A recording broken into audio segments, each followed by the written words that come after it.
In a war between two neighboring countries, some cities are of serious strategic importance. These cities are usually located on or near the borders of the country being fouled. This is why the Russian army has focused on Donetsk and Luhansk Oblast to invade Ukraine. Bakhmut in Donetsk Oblast is undoubtedly one of the most important cities in the Russian-Ukrainian war. Bakhmut has the importance to change the course of the Russian-Ukrainian war. For this reason, the conflicts in Bakhmut are constantly increasing in Bakhmut, where conflicts have been going on since the beginning of the Russia-Ukraine war. The Russian invaders had become unbearable against the Ukrainian army in June. Russian leader Vladimir Putin did not want to leave the strategically important city of Bakhmut, but he could not find soldiers to fight. Unable to solve the true problem, despite mobilization order, Putin deployed the Wagner Group, a private military company, to Bakhmut in June. Wagner Group was also insufficient against the Ukrainian army's power. Wagner Group has lost tens of thousands of soldiers in Bakhmut since June until today. This time, Putin took an irrational decision. According to this decision, prisoners in prison would be free if they fought in development for 6 months under the Wagner Group. Putin's move also failed because the Russian occupiers in Bakhmut were insufficient against the Ukrainian army, which is getting stronger every day. Last day, the Ukrainian army targeted strategic points in Bakhmut that would change the course of the war. The Ukrainian army blew up the supply routes and bridges through which the Russian invaders were delivering troops and ammunition to Bakhmut. Let's analyze this critical development in Bakhmut together. The Ukrainian army repelled the Russian invaders in Bakhmut with a series of attacks. Russian invaders in the west of the city were forced to leave the region. The Ukrainian army gained control over a large area of Bakhmut with air and ground operations. The Ukrainian army is very early in the west of Bakhmut has spread to a large area. Russian leader Vladimir Putin's dream of expanding into Ukrainian territory through Bakhmut has been shattered on its social media account. The UK Ministry of Defense described what happened in Bakhmut as follows. In the city center, the Bakhmut River now defines the front line. Ukrainian forces hold the west of the city and have destroyed key bridges over the river, which runs from north to south along a 200 meters 800 meters wide strip of open space, with Ukrainian troops firing from fortified buildings to the west. This area has become a killing zone and is likely to make it extremely difficult for Wagner's forces to try to continue their frontal assaults to the west. Bakhmut has become a killing zone for the Russian occupiers. The Russian invaders, who were able to suppress to certain parts of the city thanks to the bridges over the Bakhmut River, will no longer be able to go beyond the eastern region with the destruction of the bridges. It is likely that the Ukrainian army's next offensive will be east of Bakhmut because the Ukrainian army maintains its determination in Bakhmut. Bakhmut was the main topic of the meeting organized by the Ukrainian High Command recently. Ukrainian Commander-in-Chief General Valery Zaluzhny and Ukrainian Land Forces Commander Colonel General Alexander Skirsky made statements after the meeting. According to the decision taken, the operations in Bakhmut should continue, and the presence of the Ukrainian army in this region should be strengthened. Some law commentators argue that the fighting Bakhmut, a devastated city, is pointless because the city is almost completely destroyed. They argue it would be of no benefit to either side to capture it, but Ukrainian officials argue that if Bakhmut falls, Russia will be able to advance eastward. Russian leader Vladimir Putin suffered a major setback with the destruction of the bridges and supply lines in Bakhmut. Because Putin had the idea of occupying Bakhmut and expanding into Ukrainian territory. With this in mind, Putin invested months in Bakhmut. The Russian army lost most of its nearly 200,000 soldiers in Bakhmut, so much so that US officials announced that 30,000 soldiers belonging to the Wagner Group were killed and wounded. Almost all of the soldiers of the Wagner Group were stationed in Bakhmut. Wagner Group's decline in Bakhmut is not limited to these Ukrainian attacks. The boss of Wagner Group, Yevgeny Prigozhin, shared the bodies of mercenaries in Bakhmut in recent weeks. Prigozhin claimed that his soldiers died because the Russian army did not provide Wagner Group with enough weapons and ammunition. Before Prigozhin's post, it was revealed that he did not get along with Valery Gerasimov, the chief of the Russian General Staff, because Sergei Surovikin, the chief of General Staff before Gerasimov, was a close friend of Prigozhin. Prigozhin, who could buy as many weapons and ammunition as he wanted from Travkin, grew stronger in Bakhmut and announced that he had captured Soledar without the knowledge of the Russian army. These developments drove a wedge between Prigozhin and the Russian army. Recently, Prigozhin made new statements. Prigozhin announced that all communication with the Russian government was cut off. The reason for this was that he asked the government for weapons. Prigozhin wrote the following on his Telegram channel: "To prevent me from asking for ammunition,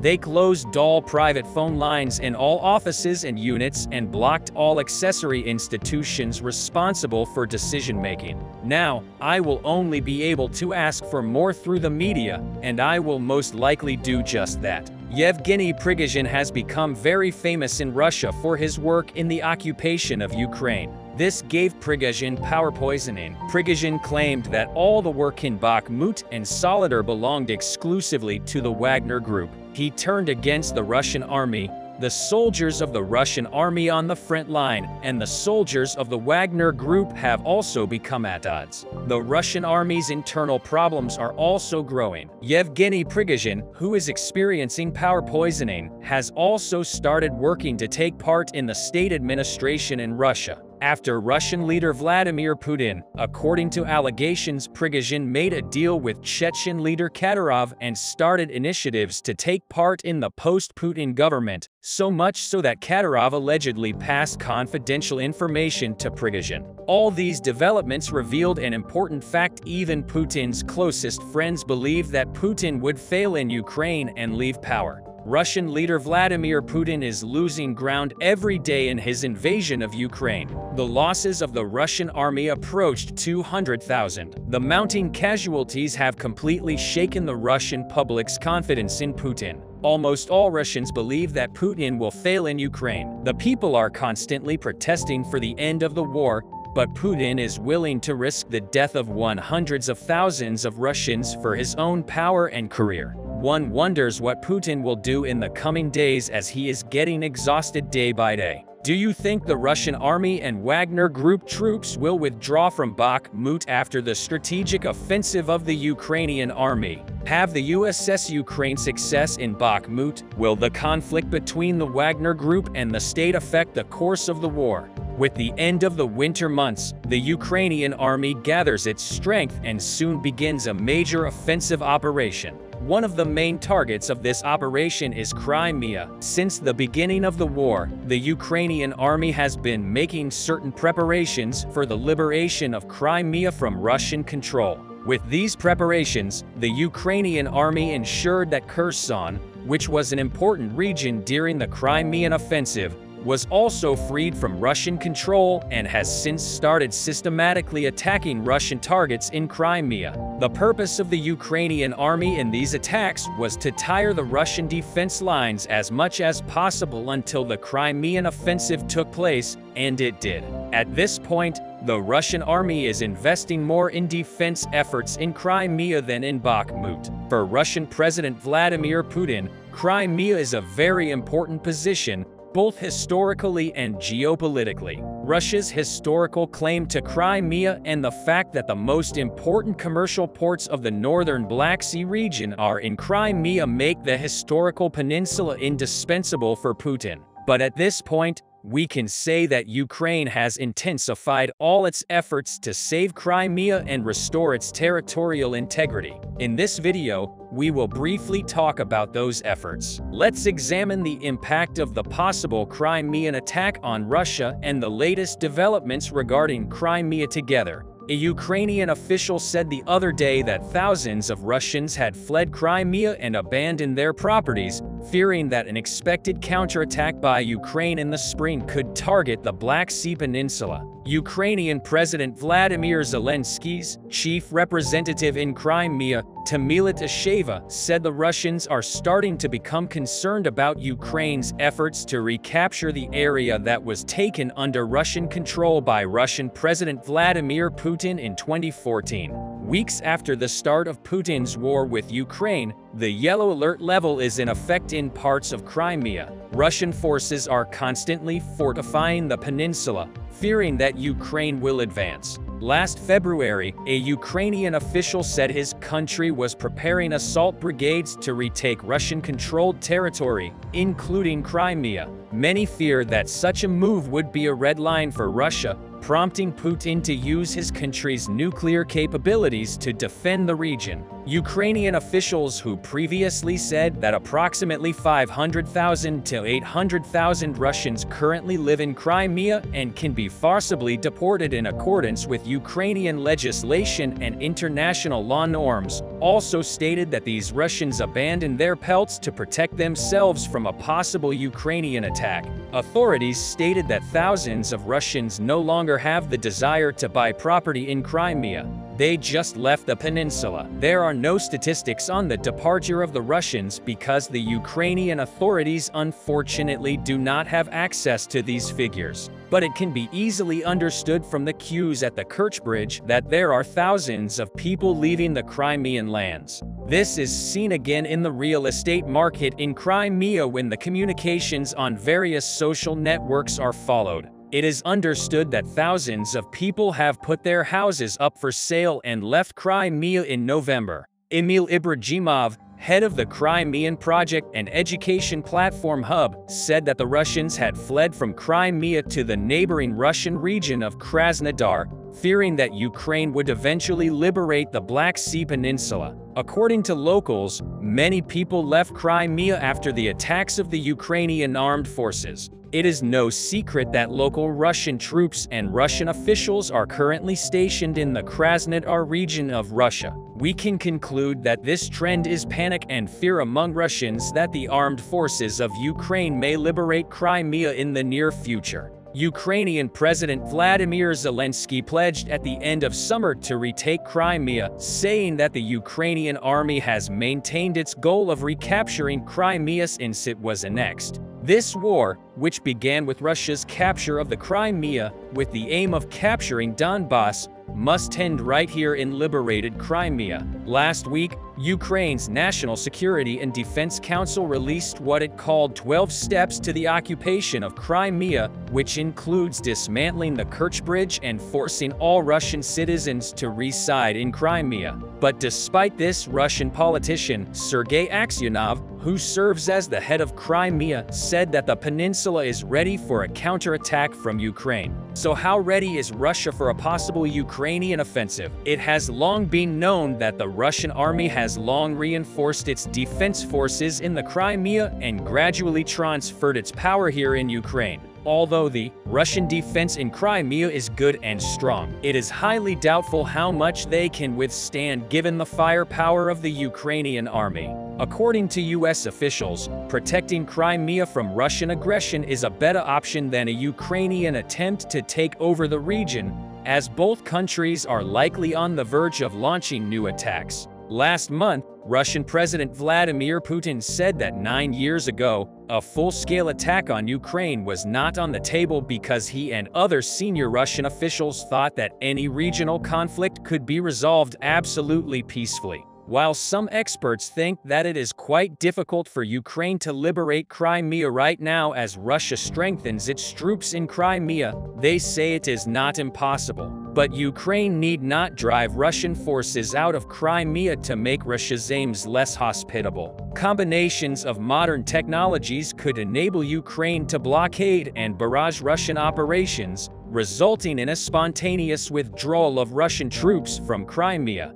Neutralizing Russian troops in Crimea may also involve the use of explosive uncrewed surface ships or USVs, which are low-cost options for swarm attacks against Russian warships stationed in Sevastopol. Actually, the concept is simple. Low-profile USVs loaded with explosives are aimed at targets. This emerging technology could sink warships and destroy naval infrastructure. These and similar strategies are, of course, strategies that the Ukrainian authorities consider and can implement if necessary. But whatever happens, Russian forces in Crimea should not be underestimated. They will be more dangerous than normal, especially since they will receive the support of the Black Sea Fleet from behind. A Ukrainian government advisor recently said that leaving the Crimean Peninsula under Russian control to Russia is out of the question. Andrei Zagorodniak, who served as Ukraine's defense minister from 2019 to 2020 and is currently an advisor to the government of President Vladimir Zelensky, said that the Crimean issue is resolved in the minds of Ukrainian leaders, regardless of foreign skepticism. Crimea's invincibility is greatly exaggerated by international observers as Russian forces spent months strengthening before Ukraine's next move.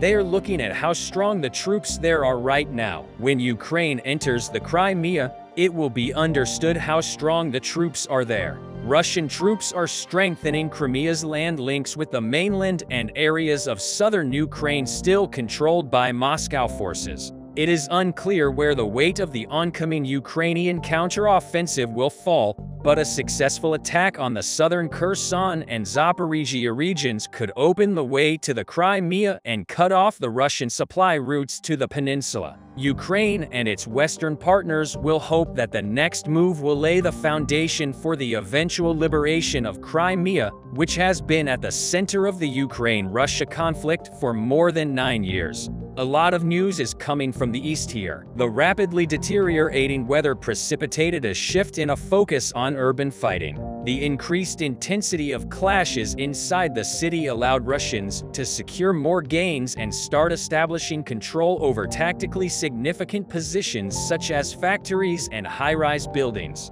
However, in order to not allow Russians to reap the benefits of these positions, Ukrainians started using various methods of wiping them out together with the Russians. Last time I told you that Ukrainians and Russians in Bakhmut faced the biggest snowfall of the decade that completely covered the ground and trenches and made the infantry fights impossible. However, urban fights are much less affected by such weather conditions, although during the snowfall, the intensity of attacks did slow down because both parties could not use drones and artillery. The freshest reports suggest that once the sky became clear, the clashes inside the city rapidly resumed in the southern part of the region. The Ukrainian 93rd Mechanized Brigade showed how they continue to destroy enemy forces' concentrations. Since everything is covered in snow, spotting manpower in the streets with thermal cameras became much easier, which works more against Russians as they have to get out of cover and assault Ukrainian positions.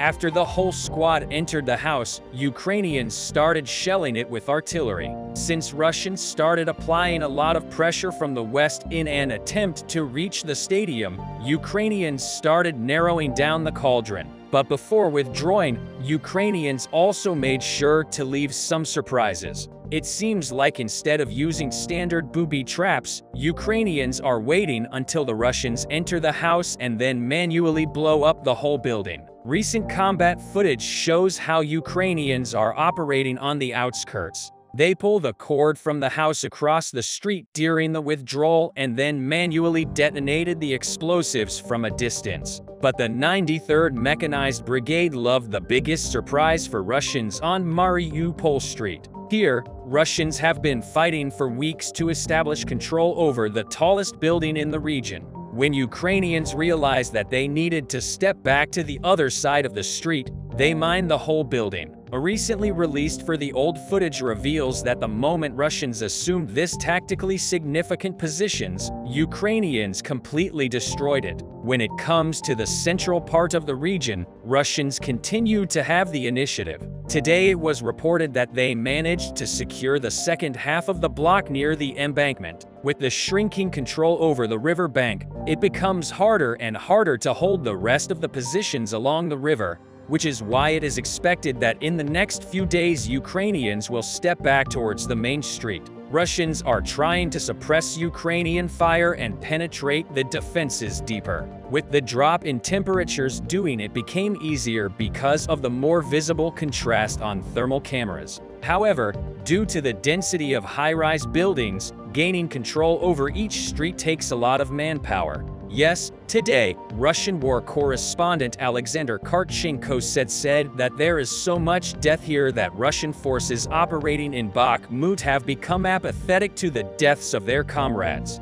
He said that very often soldiers use the line on the ground corpses as markers when giving each other directions. In the northern part of the region, Ukrainians seem to have gained even more ground. As you remember, several weeks ago, Russians penetrated Ukrainian defenses here and gained control over 2 streets. 2 days ago, I told you that Ukrainians recaptured 1 street because the fights reportedly took place near the stadium. And today, Ukrainians blew up the bridge right behind them. Some sources say that Russians were not pushed out and the Ukrainians cut them off from the south, while other sources said that such operation would be too risky to conduct without gaining total control over the last street. Today, Ukrainians also released footage of a precision strike on the occupied territory of the ASM industrial complex. The strike was conducted with the Soviet tactical ballistic missile Tochko. It seems like this was not the only strike because in the video one operator said to prepare for the second one. Overall, despite the fact that the weather temporarily made infantry fights impossible in the fields, Ukrainians and Russians still engaged in heavy fights inside the city. As Russians started moving into the areas with big buildings that, unlike small houses on the outskirts, could be used as powerful firing points, storage for ammunition, and in some cases, even equipment, Ukrainians started resorting to more drastic measures, such as blowing up the buildings, bridges, and even hitting Russians with the scarce ballistic missiles. Such measures are very effective and do not allow Russians to secure powerful positions to minimize their losses.